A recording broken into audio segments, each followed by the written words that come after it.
A constituent recently wrote to me with a very simple and sharp suggestion. Perhaps there is one or some merit in better informing the electorate about why Australia has a submarine force, why Australians excel at being submariners, and why nuclear power. And I thought, well, isn't that a good question? Now, most Australians would be surprised to learn that we have operated submarines since 1914. HMAS AE1 and AE2 completed the longest ocean voyage ever made by a submarine sailing from Barrow in the United Kingdom all the way to Sydney. AE2 became the first submarine to penetrate the Dardanelles, entering the Sea of Marmara in Turkey and opening the way for Allied submarines to attack Turkish supply lines from the rear. Now, very few Australians know these stories.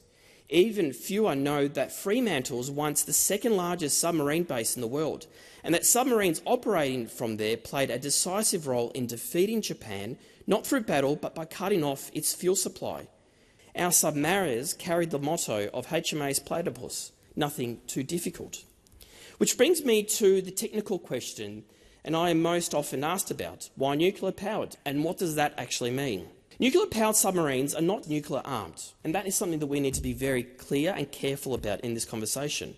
The reactor propels the vessel. There are no nuclear weapons. What the reactor provides is freedom. Freedom from the single greatest constraint facing every commander of a conventional submarine in the world.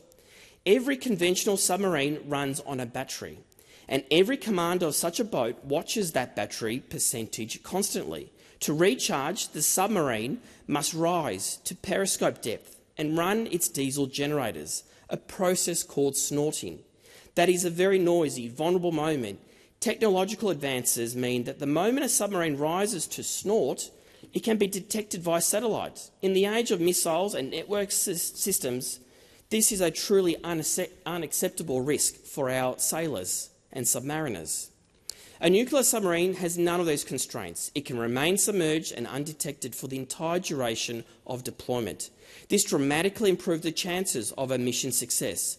But above all else, it avoids placing the men and women of the Royal Australian Navy in a danger that is unnecessary now that nuclear propulsion is available to us.